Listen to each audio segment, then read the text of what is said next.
नमस्कार, बुलेटिन में आपका स्वागत है। आपके साथ मैं दीपेश परगले। चलिए खबरों की शुरुआत करते हैं। इस कोरोना काल ने राजनीतिक दलों को और ज्यादा हाईटेक बना दिया है। प्रदेश में बीजेपी की पहली वर्चुअल रैली आज होने जा रही है। दोपहर 3 बजे बीजेपी की वर्चुअल रैली शुरू होगी। रायपुर से बड़े नेता कार्यकर्ताओं को संबोधित इस रैली के जरिए करने वाले हैं। तो काफी महत्वपूर्ण ये वर्चुअल रैली मानी जा रही है। इस वर्चुअल रैली के जरिए बड़े नेता कार्यकर्ताओं से जुड़ने का काम करेंगे। चूंकि कोरोना में चल रहे लॉकडाउन की वजह से कार्यकर्ता और नेताओं के बीच की दूरियां भी बढ़ गई हैं और यही वजह है कि इसे कम करने और प्रदेश में एक बार फिर से अपनी स्थिति को बेहतर करने के लिहाज से बीजेपी कई कवायद करने में जुटी हुई है। वर्चुअल रैली का अगर जिक्र किया जाए तो ये मोदी सरकार के दूसरे कार्यकाल का 1 साल पूरा होने के बाद ताबड़तोड़ वर्चुअल रैलियां शुरू हुई और 1 साल के कामकाज को प्रदेश भर में गिनाने का काम चल रहा है।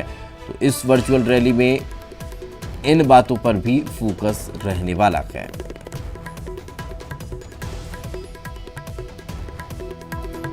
काफी महत्वपूर्ण ये वर्चुअल रैली मानी जा रही है। दोपहर 3 बजे का समय तय किया गया है इस वर्चुअल रैली का। बीजेपी पहली बार ये वर्चुअल रैली छत्तीसगढ़ में करने जा रही है। रायपुर से बड़े नेता कार्यकर्ताओं को संबोधित करेंगे। और ज्यादा जानकारी के साथ हमारे सहयोगी देवव्रत भगत हमारे साथ जुड़ चुके हैं। देवव्रत, इस कोरोना काल ने राजनीतिक दलों को बहुत ज्यादा हाईटेक कर दिया है और यही वजह है कि अब वर्चुअल रैलियां देखने को मिल रही है ताकि जो दूरी है वो कम हो सके। किन बिंदुओं पर बातचीत होगी इस रैली के जरिए?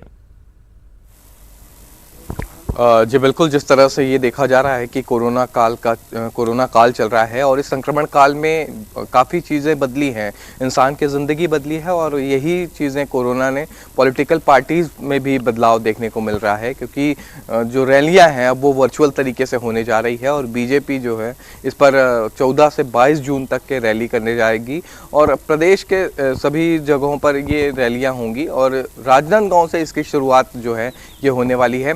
बताया ये जा रहा है कि इसके लिंक जो हैं वो तभी बीजेपी कार्यकर्ताओं तक शेयर किए जाएंगे और इसके अलावा जो बीजेपी कार्यकर्ता हैं वो आम लोगों तक रैली का लिंक भेजेंगे। तो वर्चुअल तरीके से जो है प्रदेश के जो बड़े नेता हैं वो इसमें संबोधित करेंगे प्रदेशवासियों को और साथ ही साथ इसमें मोदी सरकार के जो 1 साल के दौरान जो उपलब्धियां हैं दूसरे कार्यकाल की वो तमाम उपलब्धियां जनता को बताई जाएंगी। इसके अलावा जो कोरोना काल के दौरान केंद्र सरकार द्वारा काम किए जा रहे हैं, इसके अलावा उसको कंट्रोल करने के लिए जो कुछ चीज़ें की जा रही हैं उसको भी रैली के ज़रिए लोगों को बताया जाएगा कि आखिर कौन कौन सी कोशिशें की जा रही है।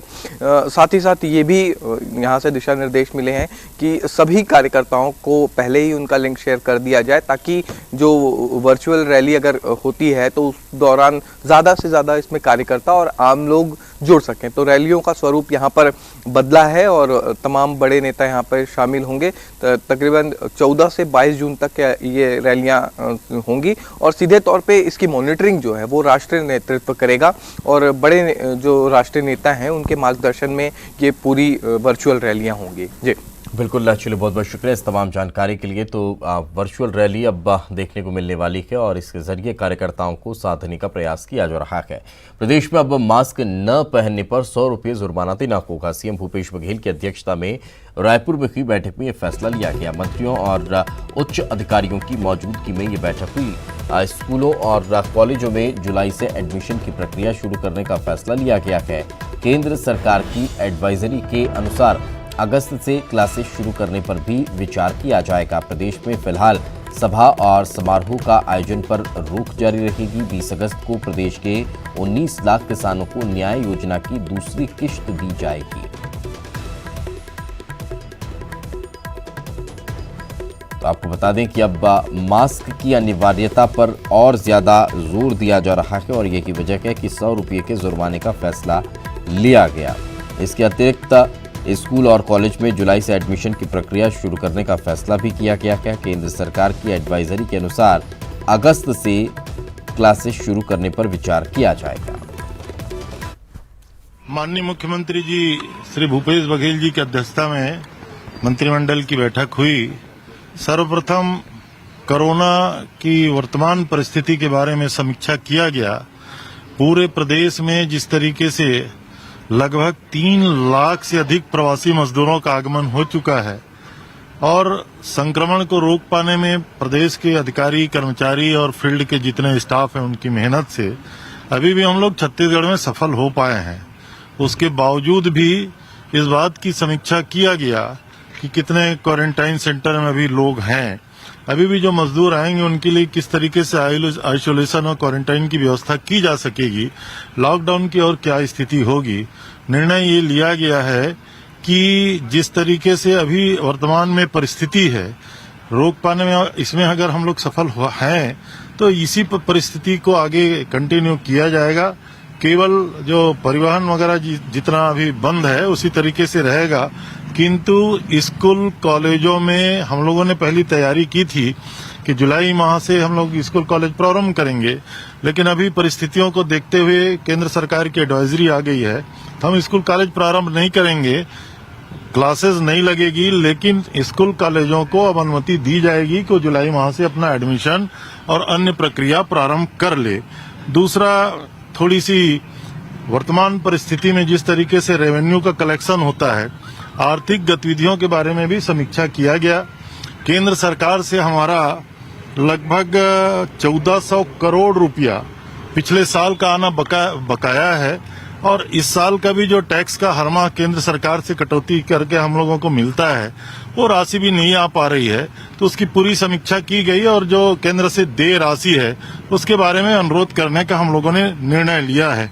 तीसरा सबसे बहुत महत्वपूर्ण निर्णय ये है कि सख्ती और लॉकडाउन जैसी कोई बड़ी स्थिति नहीं बनेगी, लेकिन पूरे प्रदेश में मास्क को अनिवार्य किया गया है और जो बगैर मास्क के पाए जाएंगे उसको 100 रुपया प्रथमतः दंडित किया जाएगा जुर्माना के रूप।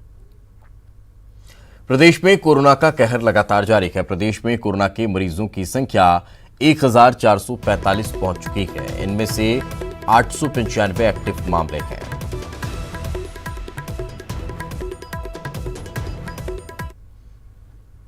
वहीं कोरोना को लेकर स्वास्थ्य मंत्री टीएस सिंहदेव ने कहा कि क्वारंटीन सेंटर में दिक्कत नहीं है, लेकिन टेस्टिंग के लिए सैंपल ज्यादा आ रहे हैं, जबकि टेस्टिंग की क्षमता इतनी नहीं है, जिससे सैंपल लेने में थोड़ी दिक्कतें हो रही है।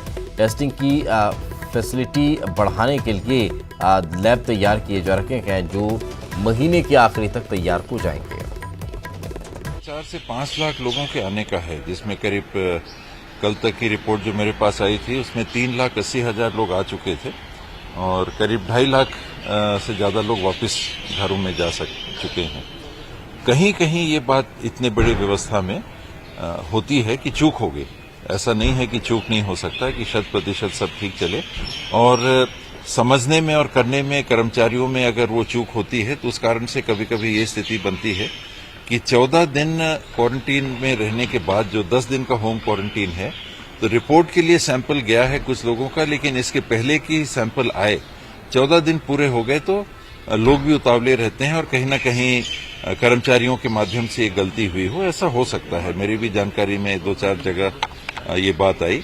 उसके बाद ये स्पष्ट कह दिया गया था और लोगों को समझाने के लिए भी मैंने कहा कि 10 दिन अगर आपको और होम क्वारंटीन में रहना ही है तो 14 दिन के बाद कुछ दिन अगर आ जाते हैं तो बेहतर ये है कि थोड़ा सब्र और कर लें। इतनी तकलीफें आप लोग सह रहे हैं तो थोड़ा दिन और क्वारंटीन सेंटर में रह लें, घर से थोड़ा सा रुकना पड़ेगा। लॉकडाउन की बातें चल रही हैं, आपको क्या लगता है कि ऐसे वक्त में जरूरी है कंप्लीट लॉकडाउन? मामले जैसे लोगों का तर्क भी इसमें यही है कि जब 5-10 मरीज थे तब संपूर्ण लॉकडाउन था, अब हजारों में आ रहे हैं तो संपूर्ण लॉकडाउन होना चाहिए, ऐसा लोगों का कहना है। ये राय आ रही है, आज चर्चा होगी, देखें क्या निर्णय होता है। 12 तारीख को सीएम साहब ने बैठक बुलाई है तो उसमें राय लेंगे, मुझे लगता है इस बाबत।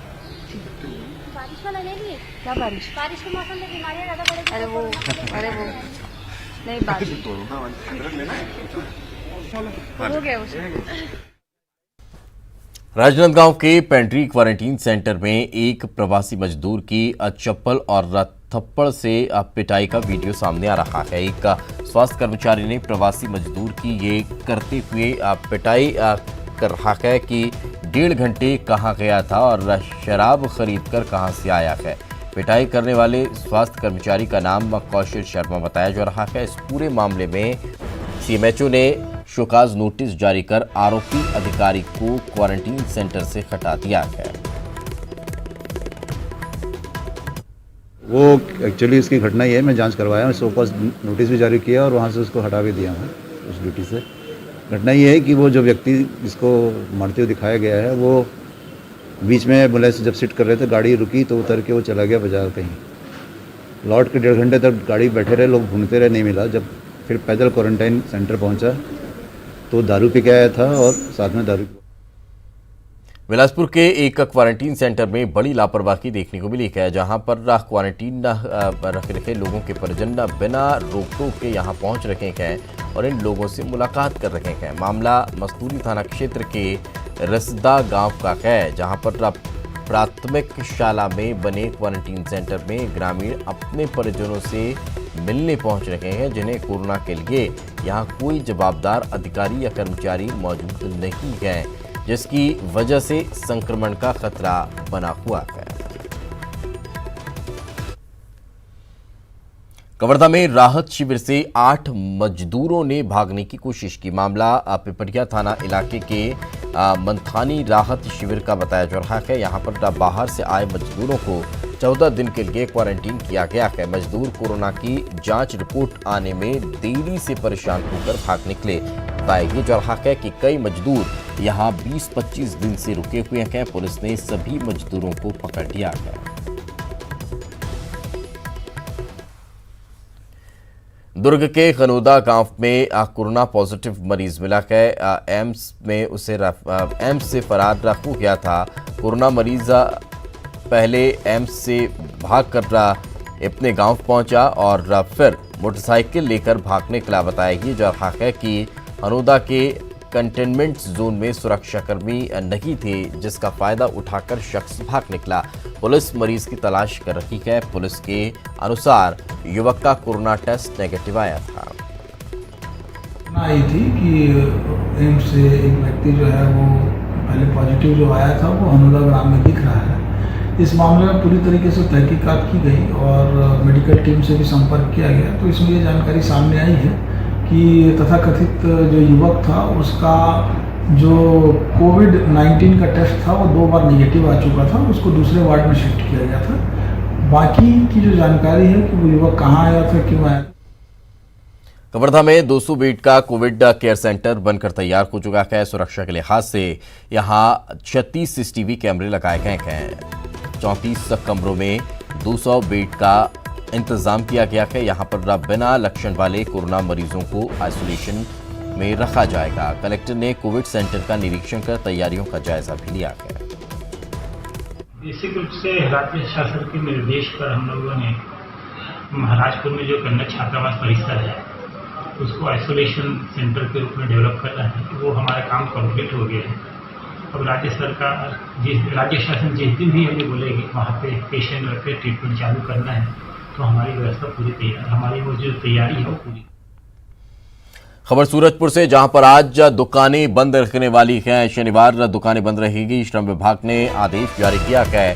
पहले रोज दुकानें खोलने का प्रशासन ने आदेश दिया था, लेकिन आज शनिवार है और दुकानें बंद आज रहेंगी।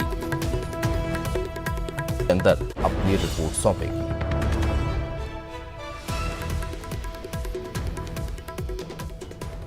निवृत्त प्रधान मुख्य वन संरक्षक के.सी. बेवर्ता, इनकी अध्यक्षता में जांच दल का गठन किया है। जांच दल के ये अध्यक्ष होंगे। इसके साथ साथ डॉक्टर R.P. मिश्रा वन्य प्राणी विशेषज्ञ हैं, इसमें सदस्य रहेंगे।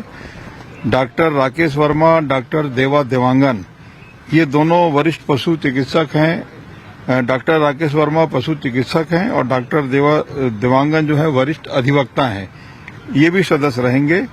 और अपर प्रधान मुख्य संरक्षक वन्य प्राणी सदस्य सचिव, इनको मनोनीत किया गया है। प्रतिवेदन की अवधि 30 दिनों के भीतर इनको रिपोर्ट देना है और जो जांच के बिंदु हैं, मृत्यु के कारण एवं परिस्थितियां, क्या किसी स्तर पर कोई चूक हुई है, यदि हां तो उत्तरदायित्व, क्या इस घटना को रोका जा सकता था, अन्य कोई ऐसा बिंदु जिसे कमेटी जांच के दौरान आवश्यक समझे, और भविष्य में ऐसी घटनाओं की पुनरावृत्ति को रोकने के लिए क्या उपाय किया जाना चाहिए। अरपा नदी के किनारे बने घोड़पारा के 750 मकानों को तोड़ने और शिफ्ट किए जाने के मामले में दायर जनहित याचिका पर सुनवाई करते हुए हाईकोर्ट ने बड़ा आदेश दिया। हाईकोर्ट ने मकान तोड़े जाने से पहले परिवारों को मकान उपलब्ध कराए जाने का आदेश दिया है। मकानों में मूलभूत सुविधाएं होनी चाहिए। अरपा नदी के पास रिव्यू 2 प्रोजेक्ट के लिए घोड़पारा से शनिचरी तक का बसे लोगों को अब हटाया जाना है। इसके खिलाफ 34 याचिकाकर्ताओं ने हाईकोर्ट में याचिका दायर की थी और मकान न तोड़े जाने की मांग की थी। विचार करते हुए यह आदेश दिया कि नोटिस के साथ जितने भी याचिकाकर्ता हैं जिनको लीज दिया गया था उन्हें यह भी बताया जाएगा कि उन्हें कहां पर व्यवस्थापित किया जा रहा है और कौन सा मकान दिया जा रहा है। जो मकान उन्हें दिया जाएगा वो उनके नाम से आवंटित होगा, जहां बिजली, नल, पानी, सैनिटेशन सभी की व्यवस्था होगी और याचिकाकर्ताओं को पर्याप्त समय भी दिया जाएगा कि वो शिफ्टिंग कर सके, वहां पे जाके व्यवस्थित रूप से। हाईकोर्ट के रजिस्ट्रार जनरल ने कोरोना को ध्यान में रखते हुए नया आदेश जारी किया है। आदेश के अनुसार 15 जून से 30 जून तक सिर्फ वीडियो कॉन्फ्रेंसिंग के जरिए ही सुनवाई होगी। पहले जारी आदेश के अनुसार अब तक दोपहर 1:30 तक वीडियो कॉन्फ्रेंसिंग के जरिए और सेकंड हाफ में फिजिकल कोर्ट के जरिए सुनवाई हो रही थी। नए आदेश के मुताबिक याचिकाकर्ताओं के अधिवक्ता को हाईकोर्ट के फाइलिंग काउंटर में जाकर फिजिकल और पेन ड्राइव में सॉफ्ट कॉपी भी देकर याचिका दायर करानी होगी। किसी भी मामले की अर्जेंट हियरिंग के लिए याचिका दायर करना के लिए रजिस्ट्रार जुडिशियल के पास आवेदन देना होगा।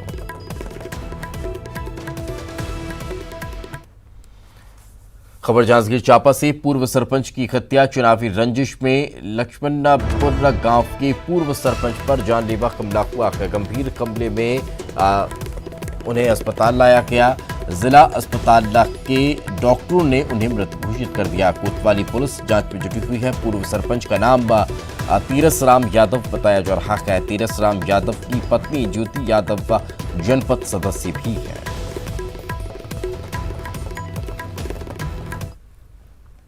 सुकमा में नक्सलियों को कारतूस की सप्लाई करने में पुलिसकर्मियों के शामिल होने के खुलासे के बाद बस्तर आईजी ने संभाग के सभी शस्त्रागारों की जांच के आदेश दिए हैं। इस मामले में 2 पुलिसकर्मियों सहित 6 लोगों को गिरफ्तार किया गया है। आरोपी ईएसआई और हेड कांस्टेबल को बर्खास्त भी कर दिया गया है। एक प्रकरण सामने आए थे, इसमें नक्सली को अम्युनिशन सप्लाई करते प्रकरण में 2 व्यक्तियों को हमने गिरफ्तार किया है। उनकी पूछताछ के आधार पर कांकेर जिला के दुर्कोंदर क्षेत्र से भी 2 अन्य को गिरफ्तार किया है। प्रकरण की आगे विवेचना के दौरान ये भी पाया गया हमारा सुकमा जिला का एक एएसए और एक हवलदार, उनको भी इस प्रकरण में संलिप्तता पाया गया। इस प्रकरण को गंभीरता से लेते हुए तत्काल उनको भी हम गिरफ्तारी करके रिमांड में भेजा है। साथ साथ विभागीय तौर पर भी हम सख्त कार्रवाई करते हुए उनका संविधान के आर्टिकल 311 के तहत उनका तत्काल प्रभाव सेवा से बर्खास्त कर दिया गया। इस प्रकार जो दोनों जो दोषी कर्मचारी के विरुद्ध में हम काफ़ी सख्त तरीके से कार्रवाई किया। कोरोना संक्रमण काल में पेट्रोल और डीजल की कीमतें बढ़ने से आम आदमी की जेब पर इसका असर पड़ रहा है। कीमतें बढ़ने के बाद रायपुर में पेट्रोल 73 रुपये 56 पैसे पहुंच गया है। पेट्रोल की कीमत में 55 पैसे की बढ़ोतरी हुई है। वहीं डीजल के दाम 57 पैसे बढ़े हैं। रायपुर में डीजल 70 रुपये 83 पैसे प्रति लीटर में मिल रहा है। जब आपको बता दें कि पिछले 6 दिनों में पेट्रोल की कीमतों में 3 रुपये 18 पैसे का इजाफा हुआ है। वहीं डीजल की कीमतों में 3 रुपये 29 पैसे की बढ़ोतरी हुई है। पेट्रोल और डीजल के दाम लगातार बढ़ते जा रहे हैं। दिनों दिन दाम बढ़ने की वजह से इसका नुकसान आम जनता को उठाना पड़ रहा है। पिछले 5 दिनों से लगातार पेट्रोल और डीजल के दामों में इजाफा हो रहा है और अब पेट्रोल और डीजल के दामों में एक बार फिर से बढ़ोतरी हुई है, जिसके बाद आसमान अब ये दाम छूने लगे हैं।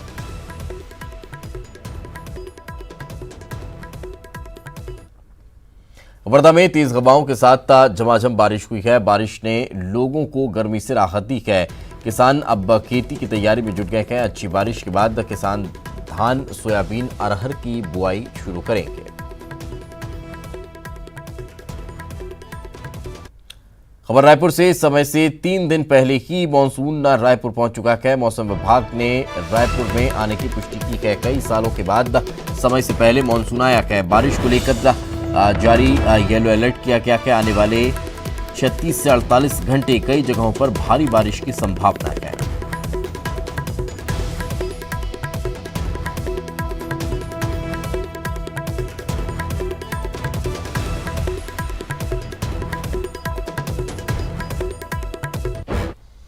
और चलिए इसी के साथ इस बुलेटिन में फिलहाल इतना ही। खबरें लगातार जारी हैं।